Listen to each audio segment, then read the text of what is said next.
নতুন বছরের শুরুতেই আন্তর্জাতিক অর্থ তহবিল বা আইএমএফ জানিয়েছে চলতি বছরে একটু হলেও ধুঁকতে পারে ভারতের অর্থনীতি। এমনকি শুধু ভারত নয়, বিশ্বের একাধিক বড় দেশ হোঁচট খেতে পারে এই বছর। আন্তর্জাতিক অর্থ তহবিলের ম্যানেজিং ডিরেক্টর ক্রিস্টালিনা জর্জিভা সাংবাদিক বৈঠক করে জানান, চলতি বছরে খানিকটা দুর্বল হতে পারে ভারতের অর্থনীতি। শুধু তাই নয়, আমেরিকান ট্রেড পলিসির কারণে ধুঁকতে পারে বিশ্বের একাধিক দেশ। তবে ঠিক কী কারণে হোঁচট খেতে পারে ভারত, এই নিয়ে স্পষ্ট করে কিছু বললেন না জর্জিভা। তার দাবি, বিশ্বের দ্বিতীয় বৃহত্তম অর্থনীতির দেশ চীনের উৎপাদন চাহিদা ঘিরে সমস্যা বেড়েই চলছে। অন্যদিকে ব্রাজিলের মূল্যবৃদ্ধি আরও বাড়তে পারে বলেই ধারণা। অল্প আয়ের দেশগুলিতে চলতি বছরে আর্থিক টানাপোড়েন আরও বাড়তে পারে বলেই ধারণা। শুধু তাই নয়, গোটা বিশ্ব জুড়ে একটা অনিশ্চয়তার পরিস্থিতি। বর্তমানে ভারতীয় অর্থনীতি সকল আন্তর্জাতিক প্রতিপক্ষের পাশাপাশি একটি নতুন হুমকির সম্মুখীন। সেটা হলো মার্কিন যুক্তরাষ্ট্রের ট্যারিফ বা শুল্ক। শুল্কের বিষয়ে ভারতের অবস্থান হলো, ভারত আলোচনার জন্য প্রস্তুত, যদি এটি দেশীয় উৎপাদনের জন্য কোনো উদ্দেশ্যমূলক বা অনিচ্ছাকৃত প্রতিকূল পরিণতি ডেকে না আনে। তবে সেটা ট্রাম্পের জন্য যথেষ্ট নাও হতে পারে। তাই মার্কিন যুক্তরাষ্ট্রের সঙ্গে বর্তমান ১১৮ বিলিয়ন মার্কিন ডলারের বাণিজ্য পরিচালনা করার জন্য ভারতের আরও চিন্তা ভাবনার প্রয়োজন আছে। ভারত ব্রিক্সের সদস্য এবং ডলারাইজেশনের জন্য কাজ করায় ট্রাম্পের রোষানলে পড়তে পারে। বিশ্ববাজারে যারা ডলারের বিরুদ্ধে কাজ করেছে তাদেরকে ট্রাম্প ভালো করে ধরবেন, এমনটা শোনা গেছে। ব্রিক্স সদস্য দেশগুলির উপর ভারত ১০০% শুল্ক আরোপ করবে বলে জানিয়েছে। ২০১৬ সালে ক্ষমতায় থাকাকালীন ট্রাম্পের সাথে মোদির ভালো সম্পর্ক থাকলেও এবারে মোদির সাথে ট্রাম্পের সম্পর্ক আর কাজ করছে না।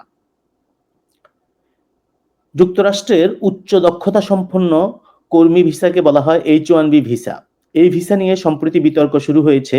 এই বিতর্ক ট্রাম্পের মেক আমেরিকা গ্রেট অ্যাগেইন বা মাগা আন্দোলনের গভীর বিভাজনকে তুলে ধরেছে। একসময় আদর্শ সংখ্যালঘু হিসেবে প্রশংসিত ভারতীয় প্রযুক্তি কর্মীরা এখন তীব্র মতাদর্শিক বিভক্তির কেন্দ্রবিন্দু হয়ে উঠেছেন। ট্রাম্পের আমেরিকা ফার্স্ট নীতির কারণে ভারতের প্রবাসী অভিজাতদের একাংশের সমর্থন ধরা পড়েছিল বিবেক রামাস্বামী ও ক্যাশ প্যাটেলের মতো ব্যক্তিদের মাধ্যমে। তারা ট্রাম্পের বর্ণবাদী ও অভিবাসন বিরোধী দৃষ্টিভঙ্গি ব্যাপক উৎসাহ সহকারে প্রচার করেছিলেন। একই সময়ে ট্রাম্পের নরেন্দ্র মোদীর প্রতি উচ্ছ্বসিত প্রশংসা থেকে দেখা গেল যে কিভাবে বিশ্বব্যাপী ডানপন্থী রাজনীতিবিদরা একে অপরকে আপন মনে করছেন। তবে আমেরিকা ফার্স্ট আদর্শের সঙ্গে ভারতীয় পেশাদারদের স্বার্থের সমঝোতা ছিল কাঁচা। সেই সমঝোতা এখন ভেঙে পড়ছে। এক সময়ের স্বপ্নের সিঁড়ি H-1B ভিসা এখন মতাদর্শগত লড়াইয়ের কেন্দ্রবিন্দু হয়ে উঠেছে। এক সময় বিশ্বায়ন নিয়ে অসন্তোষ, সাংস্কৃতিক বিচ্ছিন্নতা এবং ইসলাম বিদ্বেষের মতো অভিন্ন ক্ষোভের জায়গা থেকে ভারতীয় অভিবাসীরা ও শ্বেতাঙ্গ জাতীয়তাবাদীরা একটা অস্থায়ী জোট গড়ে তুলেছিল। কিন্তু স্বার্থের সংঘাত সেই জোট ভেঙে যাচ্ছে। এই জোট এখন টিকে থাকার লড়াইয়ে পরিণত হয়েছে। ভারতীয়দের বিরুদ্ধে অনলাইনে বর্ণবাদী আক্রমণের পরিমাণ বাড়ছে। ফলে H-1B ভিসার ক্যাপ উঠিয়ে দেওয়ার কোনো সম্ভাবনা নেই। অপরদিকে জন্মসূত্রে নাগরিকত্ব বাতিল হওয়ার H-1B ভিসা ভারতীয় সন্তানদের জন্য নতুন সমস্যা সৃষ্টি করছে। H-1B জটিলতার সাথে আমেরিকাতে ৭ লক্ষ ভারতীয় অবৈধ অভিবাসী আছেন। আমেরিকাতে অবৈধ অভিবাসীদের সংখ্যার দিক থেকে মেক্সিকো এবং এল সালভ্যাডোরের পরেই ভারতীয়দের অবস্থান। এই সপ্তাহে তাদেরকে হাতে পায়ে শিকল পরিয়ে সামরিক বিমান দিয়ে ভারতে পাঠানো শুরু হয়েছে। বোঝা যাচ্ছে ট্রাম্পের দ্বিতীয়বার ক্ষমতা গ্রহণের পরে আগামী ৪ বছর ভারতের জন্য তেমন ভালো হবে না।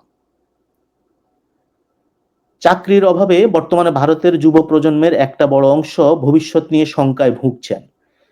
পড়াশোনা শেষ করেও মিলছে না চাকরি। আগামীতে এটি দেশের অর্থনীতির জন্য একটি বড় উদ্বেগের কারণ হয়ে উঠতে পারে বলে আশঙ্কা করেছেন বিশেষজ্ঞরা। গত কয়েক বছরে কর্মসংস্থান নিয়ে বাড়তে থাকা উদ্বেগ কার্যত একটি ভয়াবহ আকার ধারণ করেছে। ১০০টি পদের জন্য প্রায় ৩,০০০ জন ইঞ্জিনিয়ারকে চাকরির জন্য আবেদন করতে দেখা গিয়েছে। প্রকাশ্যে এসেছে পিএইচডি করা ব্যক্তির পিয়নের পদে চাকরির জন্য আবেদন করার খবর। এই সমস্ত খবরগুলি ভারতের চাকরির খাতে একটি আশঙ্কাজনক পরিস্থিতির ছবি তুলে ধরছে। চাকরির অভাবে ভবিষ্যৎ নিয়ে রীতিমতো শঙ্কায় ভুগছেন যুব প্রজন্মের একটি বড় অংশ। দেশে বাড়তে থাকা বেকারের সংখ্যা কেন্দ্রীয় সরকারের কাছেও একটি বড় মাথা ব্যথার কারণ হয়ে দাঁড়িয়েছে। নতুন চাকরি অবশ্যই তৈরি হচ্ছে, তবে চাহিদার তুলনায় সেটি পর্যাপ্ত নয়। সেই কারণে বিশেষজ্ঞরা এই ক্রমবর্ধমান সমস্যাটির উপর কেন্দ্রীয় সরকারের দৃষ্টি আকর্ষণ করতে চাইছেন। বেকারের সংখ্যা বৃদ্ধির সমস্যাটি আগামীতে দেশের অর্থনৈতিক উন্নয়নের ক্ষেত্রে একটি বড় বাধা হয়ে দাঁড়াতে পারে। ভারতে বর্তমানে চাকরির জন্য এত বেকার যুবকের ভিড় হয় যে সামনের দিকে কোনো কোম্পানি চাকরি প্রার্থীদেরকে সিভি জমা দেওয়ার জন্য বা ওয়াক ইন ইন্টারভিউর জন্য ডাকার সাহস পাবে না।